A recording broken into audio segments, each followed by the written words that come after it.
ओम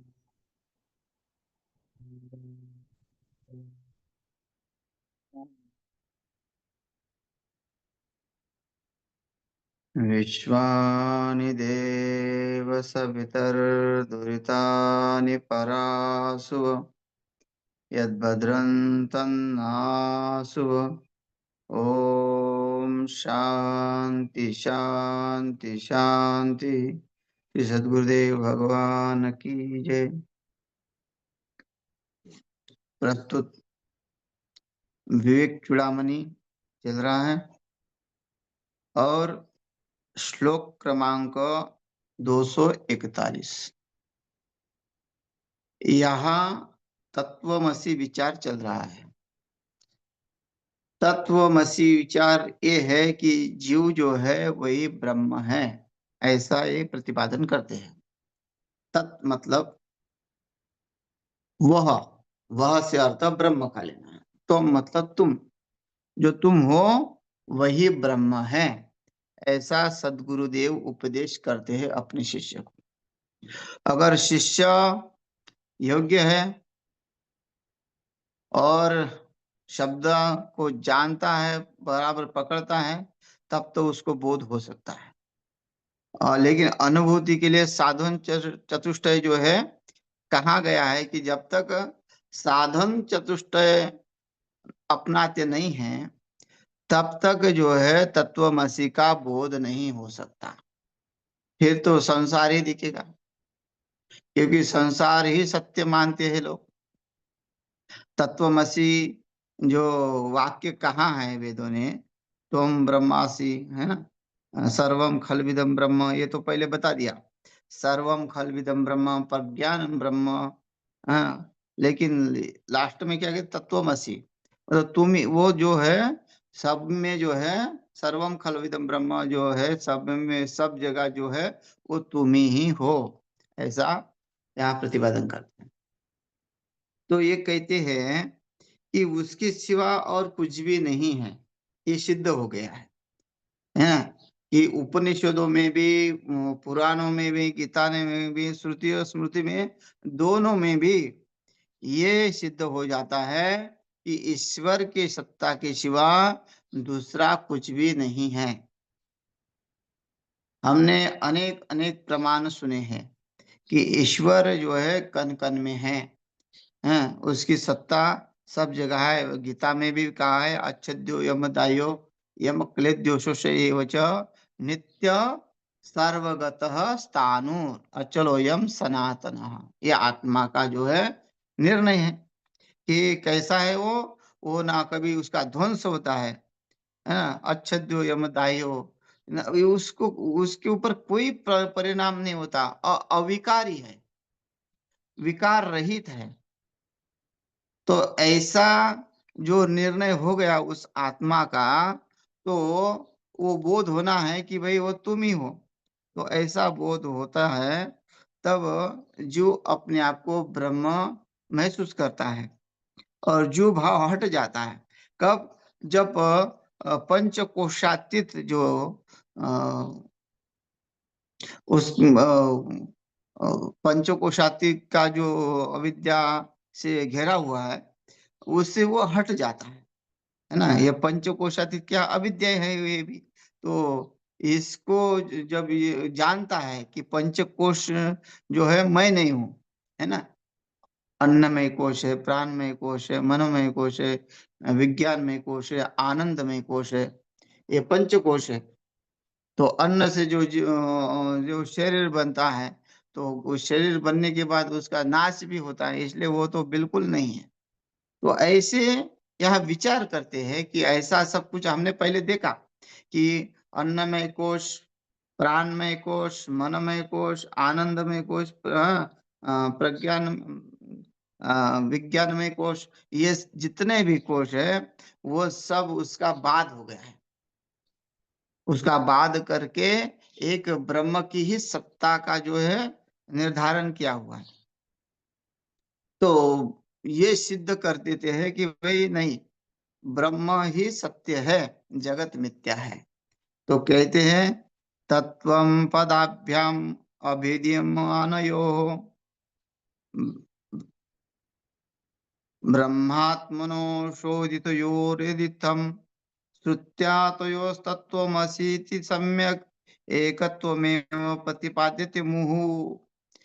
एकत्वम एव प्रतिपाद्यते मुहुः। मुहुः का अर्थ है बार बार, भाई एक बार नहीं, या फिर पद पूर्ति के लिए कम बोला मुहुः, नहीं तो कई बार मुहुर्मुहुः ऐसे बोल देते बार बार। तो ये सिद्ध कर रहे हैं कि श्रुत्या तयोस् तत्वम असीति सम्यक। वे श्रुतियों ने तो सम्यक उसका विचार करके ही तो प्रतिपादन किया। ईशावास्यम इदम सर्वम, है ना, यत्किंचित जगत्याम जगत, ये सब क्या किया, यहाँ वहां भी ईश्वर सर्वभूतानाम ऐसा कह दिया। तो ये श्रुति स्मृति ने जो है प्रतिपादन किया है, तो किसकी कारण कैसे किया, कुछ ना कुछ तो अनुभव आया होगा तभी तो किया। बिना अनुभव का कौन बोल सकता है। ऋषि मुनि जब तक सिद्ध नहीं होते मंत्र दृष्टा कहते हैं। मंत्र दृष्टा उसको ऋषि को कहते हैं जिनका मंत्र सिद्ध हो गया है और जिन्होंने आत्मसात किया हुआ है उस ज्ञान को, जो तत्वमसि ज्ञान है उसको आत्मसात किया हुआ है। तो ऐसे ऋषियों ने अपना अनुभव लिखे हुए हैं, तो वो अनुभव व्यर्थ थोड़ी है। उन्होंने जो परिश्रम किया वो व्यर्थ थोड़ी किया है। तो ये जो निश्चित ही ब्रह्म है ऐसा कहते हैं कि श्रुत्या तो यह तत्वमसि सम्यक एकत्वमेव प्रतिपाद्यते मुहुः। एकत्व का ही प्रतिपादन कर रहे हैं ये। हाँ, तत्वम पदाभ्याम,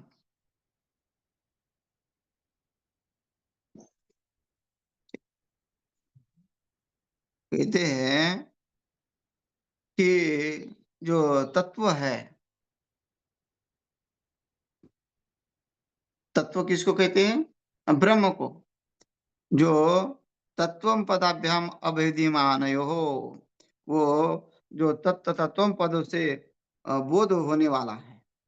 अविद्यमानो का मतलब है कि उसका अनुभव करने वाला है, बोध होने वाला है, निर्णय करने वाला है, प्रतिपादन करने वाला है। तो हाँ, तत्वम, तत्पदार्थ का जो है प्रतिपादन किया हुआ है श्रुतियों ने उस ब्रह्म का, कि वो किस तरह है। तो वो कहते हैं कि ब्रह्मात्मनो शोधित योरम, वो ब्रह्म ही शोधित हुआ है, उसके सिवा और कुछ भी नहीं है। एकत्व ही सत्य है, हैं? ये क्या कहते हैं कि एकम सत्यम द्वितीयो नास्ति, है ना, एक ही सत्य, दूसरा नहीं सत्य कोई भी, एक के सिवा। तो तत्वम पदाभ्याम अविधीयमानयो ब्रह्मात्मनो शोधितयोर्जितम, ऐसा उसने शोध किया कि ब्रह्म ही सत्य है, श्रुतियों ने शोध किया। तो यो तत्व मसिति सम्यक, वो सम्यक प्रकार के निर्णय के एकत्व में प्रतिपादित मुहुः, वो बार बार उसका प्रतिपादन करते हैं कि नहीं नहीं, जो है वो ब्रह्म ही है, इससे कोई संशय नहीं है। लेकिन वो मानता नहीं है। पूर्व पक्षी जो है वो कहता है कि आप जो है थोड़े भूल गए हो, हैं, इस ये भूल गए हो कि आप ये देख सकते हो कि जीव एक गड्ढा खोदने में समर्थ नहीं है। कि कोई कोई किसी की मृत्यु हो गई तो उसमें भी दो दो आदमी लगते हैं गड्ढा खोदने के लिए, दो तीन आदमी लगते हैं। तो और ईश्वर का कार्य देखोगे तो बड़े बड़े पहाड़ खड़े कर रखे हैं, बढ़िया बढ़िया नदियां जो है बहा रहा है ना, वहां जो है दरिया जो है, बड़े बड़े गड्ढे हुए हैं। वो किसके कारण हुए हैं, इतना बड़ा समुद्र किसने निर्माण किया हुआ है। तो वो तो ईश्वर का कार्य है, वो ईश्वर को तो मान रहा है, लेकिन जीव को ईश्वर नहीं मान रहा है। बोलते जीव का कार्य अलग है और ईश्वर का कार्य अलग है, ऐसा कहता है। ऐसा हो नहीं सकता। ऐसा ऐसा कैसा होगा कि जुगनू का प्रकाश और सूर्य का प्रकाश एक हो सकता है? उसमें कोई ना कोई तो भेद है, अंतर है। कहाँ सूर्य और कहाँ जुगनू। ऐक्यं तयोर्लक्षितयोर्न वाच्ययो निगन्ध्यते न्योन्य विरुद्ध धर्मिणो खद्योतभान वेरिव राजभृत्योः कुपाम्बुराशयोः मेर्वोः कूपाम्बुराशयोः परमाणु मेर्वोः। कूप मतलब होता है जो कुआ।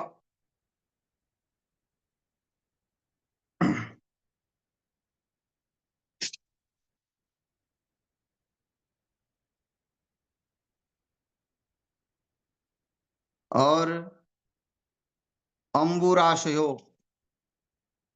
उसका होता है सागर। कुआ और सागर में भेद है, जुगनू और सूर्य में भेद है। खद्योत भान है ना, खद्योत का क्या होगा, जो जुगनू होता है उसको संस्कृत में खद्योत कहते हैं।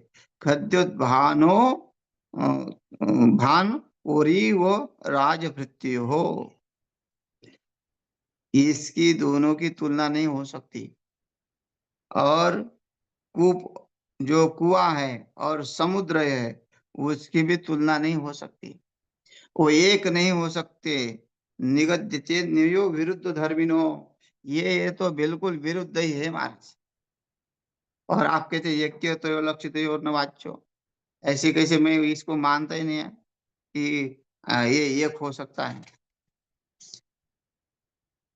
तो सिद्धांत, अब ये पूर्व पक्षी के ऊपर ज्यादा जोर न देते हुए सिद्धांत की बातें हम बताएंगे कि क्या कहता है सिद्धांत।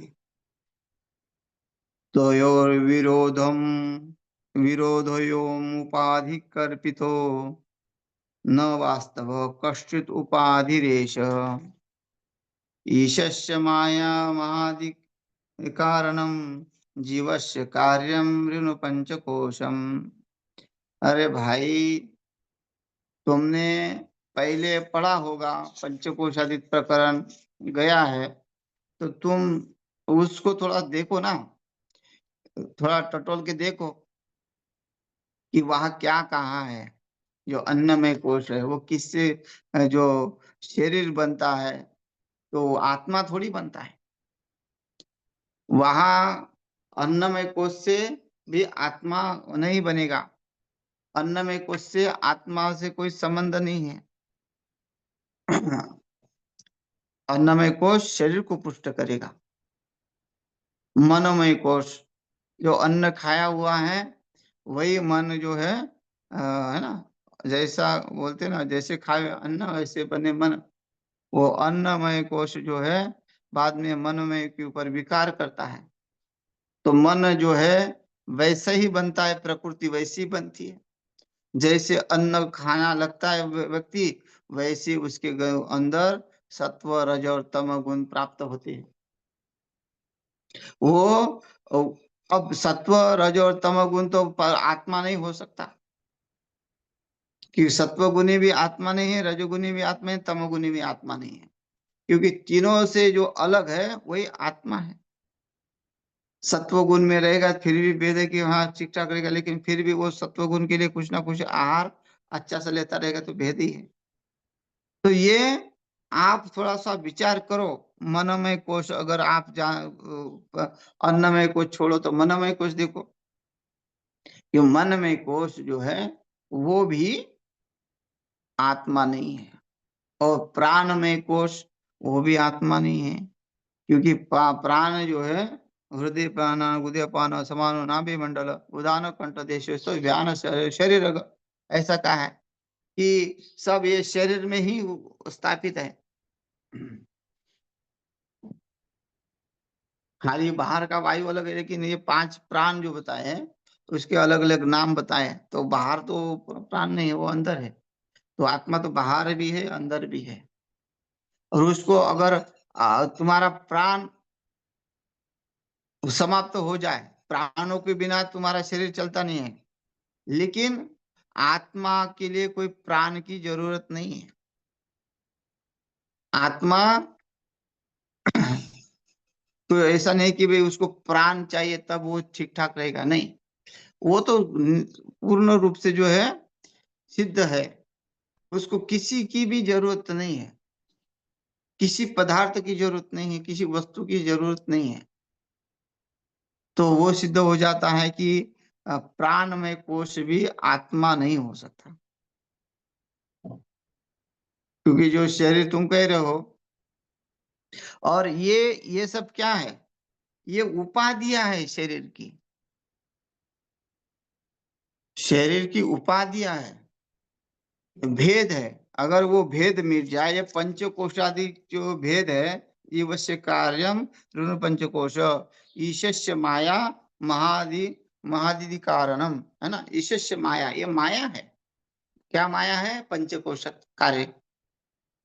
पंचकोश कार्य का कार्य जब हट जाएगा तो माया का भेद भी हट जाएगा, क्योंकि इसी को माया कहते हैं। व्यष्टि या समष्टि भेद है। व्यष्टि ये है व्यक्तिगत व्यक्ति, इकाई व्यक्ति का प्रतिनिधित्व जो करता है वो जीव है। और संपूर्ण नाना रूप नाना रूपात्मक जो सृष्टि है, पूर्ण विश्व का प्रतिनिधित्व वो करता है। विश्व का प्रतिनिधित्व जो समष्टि, जो आत्मा है, जो छोटा सा प्रतिनिधित्व करता है। क्यों करता है? क्योंकि वो उपाधि के कारण। अगर समष्टि में होता तो समष्टि वाला केवल भगवान के सामने जाके ऐसा नहीं बोलता कि मेरा परिवार सुखी हो, मेरे घरदार में जो है अन्न भरा रहे, ऐसा नहीं बोलता। वो समष्टि वाला क्या बोलता है? सर्वे भवन्तु सुखिनः, सर्वे सन्तु निरामया, सर्वे भद्राणि पश्यन्तु मा कश्चित् दुःख भाग् भवेत्, है ना। वो समष्टि वाला है, जिसने वो आत्मज्ञान को प्राप्त किया, जिसका भेद नष्ट हो गया है, जिसके लिए जगत है नहीं, वो अपने आप में ही सबको देखता है, सब में जो है अपने को देखता है। विश्वम, है ना, विश्वम दर्पण दृश्यमान नगरी तुल्यम निजांतर्गतम पश्चिन आत्मनि माया। वो सबको, सब में अपने को देखता है, जैसे शीशे में अपने को देखता है। तो ये विश्व का दर्पण क्या है? विश्वम दर्पण, दर्पण मतलब शीशा। तो ऐसा उसका भेद नष्ट होता है। और भेद कौन सा है? पंचकोशातीत जो शरीर है वो मैं नहीं हूँ। पंचकोश से जो शरीर बना हुआ है, वो शरीर से और आत्मा से कोई संबंध है नहीं। हाँ, जिसका प्रकाश उस शरीर के ऊपर पड़ता है वो मैं हूँ। मतलब वही मेरा स्वरूप है। इस शरीर के ऊपर प्रकाश उसका पड़ रहा है, लेकिन वो शरीर थोड़ी मैं हूँ। अच्छा, आपकी परछाई पड़ रही, परछाई आपकी चलते फिरते पड़ रही इधर उधर, तो क्या परछाई तो है साथ में, लेकिन आप परछाई है? परछाई होती, आप होते परछाई, तो आपको न मारते हुए तो परछाई पकड़ी जाती। परछाई को एक लाठी मारो तो आपको नहीं लगेगी। तो वैसे ही है कि आत्मा भी वैसा ही है। वो शरीर से जो है भिन्न है, और शरीर पंचकोश वाला है। इसे ईशस्य माया महादीदि का महदादि कारणम, जो महत कहा गया है कि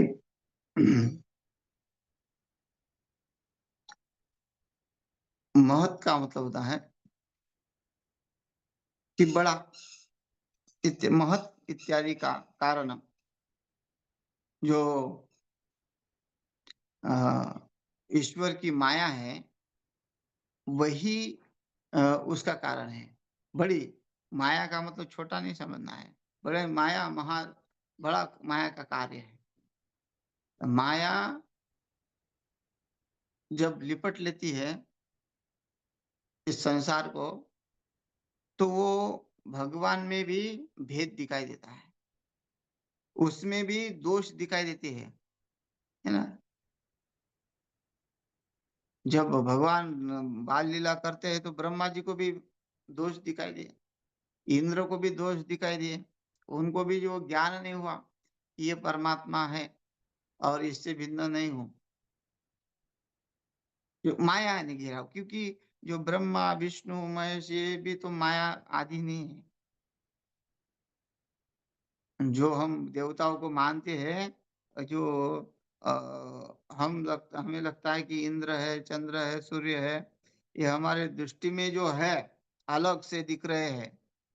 हमको बड़े बड़े पहाड़ है ना, विभूतियां दिख रही है हमारे दृष्टि से, जो अलग दिख रहा है वो भी माया का ही कार्य है। हम जो मूर्ति में ईश्वर को मानते हैं, हम बाहर खड़े हैं, ये भी माया का कार्य है, क्योंकि मंदिर हमारे भेद है ना, हमारे बीच में जो है वो माया है, और वो माया दोनों को दोनों तरफ हाथ लगा के खड़ी है, उसको अलग दिखा रही है, तुमको अलग दिखा रही है, तुम्हें जीवत्व का बोध करा रही है और उधर ईश्वरत्व का बोध करा रही है, लेकिन खुद को जो है हम ईश्वर को बोध नहीं कर पा रहे हैं, क्योंकि माया के कारण। तो ये माया अगर बीच में से हट जाए तो जीव और ईश्वर का अंतर मिट जाएगा, है ना। दोनों के बीच में ये माया खड़ी है, और माया क्या है वो तो सब पता ही है कि माँ माने नहीं, या माने जो जो नहीं है, लेकिन जिसको मान रहे हैं। स्वप्न में हमको दुनिया भर का जो है आनंद होता है, दुख होता है, और उसकी उसमें हमें जागृत आने के बाद कोई भी उसमें ना सुख होता है ना दुख होता है, लेकिन जब स्वप्न में होता है तो दुखी रहता है आदमी, कहीं सुखी भी होता है। तो वैसे ही जब वहां स्वप्न से हम जागृत आ गए तो माया वहां स्वप्न कार्य जो हट गया, माया का कार्य वो हट गया। तो माया का कार्य हट होने के बाद जो हमको सपने में दुख होता या सुख हुआ था, जो हमें पीड़ा हो रही थी, तो वो तो सब मिट गई। जागृत में आने के बाद हम उसको कुछ भी ध्यान में नहीं रखते, ये तो सब बिल्कुल अ, बिल्कुल सत्य है नहीं, है ना। सपने में आपके हाथ पैर टूट गए और जागृत आने के बाद आपके हाथ पैर जुड़े हुए हैं, तो आप किसको मानेंगे? वो सत्य नहीं है, वो तो भ्रम था। तो वैसे ही संसार जो है ये भ्रम ही है। एकत्व का बोध होने के बाद ये सब जो है ऐसा लगता है कि हमने कभी जन्म लिया ही नहीं है, हम जन्म मरण वाले है नहीं। जब वो ये माया का भेद मिट जाएगा तब पंचकोशाती का जो अधिकार प्राप्त हुआ है, जिसके ऊपर हमारा महत अहमता ममता जुड़ी हुई है, वो नष्ट होनी है। तो वो कहते हैं कि भाई ये सब पंचकोश वाला कार्य है, तुम इसको हटा दो तो तुमको ब्रह्म की अनुभूति हो जाएगी। फिर तुमको ना जुगनू में जुगनू दिखेगा, ना सूर्य में सूर्य दिखेगा, दोनों में एक ही दिखेगा। जो तुम लगा रहे हो रट कि ये कुआ जो है कि कभी सागर नहीं हो सकता, युवा सागर क्यों नहीं हो सकता? जो पानी है, पानी तो एक ही है, खाली कुएं का आकार है, वो आकार भेद मिट जाएगा तो पानी और सागर का पानी अलग थोड़ी होगा, फिर वो एक ही होगा। वैसे जीव भेद मिट जाएगा, है। ये शरीर जो है भेद मिट जाएगा तो वो ब्रह्म से अलग थोड़ी होगा। एक ही है। अच्छा, प्रकाश, प्रकाश तो एक ही है, चाहे सूर्य का प्रकाश हो या जुगनू का प्रकाश, प्रकाश एक ही है। बस जुगनू की जो उपाधि है, जुगनू ने अपने आप को सीमित मान रखा है, लेकिन जो प्रकाश है, वो प्रकाश तो स्वयं परमात्मा है ही। अगर वो जुगनू का भाव मिट जाएगा, हाँ, तो वो प्रकाश प्रकाश में ही विलीन हो जाता है। तो एक ही होगा ना, प्रकाश, दो दो प्रकाश तो हो नहीं सकते, प्रकाश तो एक ही हो तो सकता है। ये उजाला है तो अलग अलग उजाला थोड़ी दिखेगा, एक ही है सब जगह। सूर्य नारायण निकालते तो प्रकाश ही प्रकाश है। तो ऐसे ही उपाधि भेद जीव का मिट जाएगा, जीवत्व भाव का, जो पंचा कोशाती जो है माया है, वो माया का भेद मिट जाने के बाद जो ब्रह्म ही सिद्ध हो जाता है, ऐसे सिद्धांती कहते हैं। जीवस्य कार्यम रेणु पंचकोशम, जो जीव का कार्य क्या है, वो पंचकोश। और क्यों है कि ईशस्य माया, माया के कारण है। तो आ, ये माया का कार्य जो चल रहा है, वो सब जो है मिथ्या है, और ब्रह्म सत्य है। तो ये कहते हैं सिद्धांती।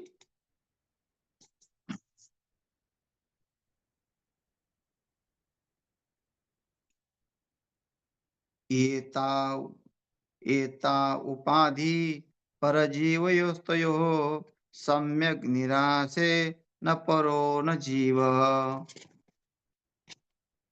राज्यं नरेन्द्रस्य भटस्य खेटकं तयोरपोहे न भटो न राजा।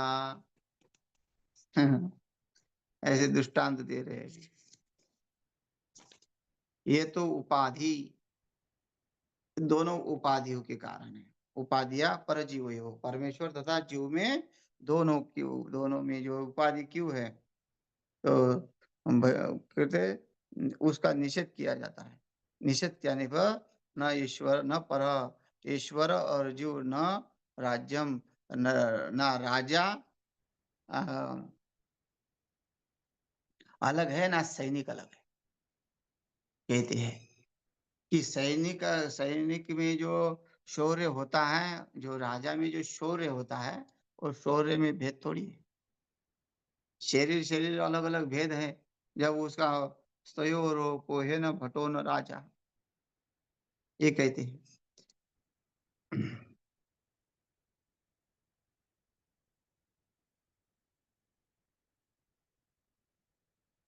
तो इसके ऊपर चर्चा जो है अगले सत्र में करते हैं। अभी इसके समय हो गया है, तो अगले सत्र में करते हैं इस श्लोक के ऊपर चर्चा।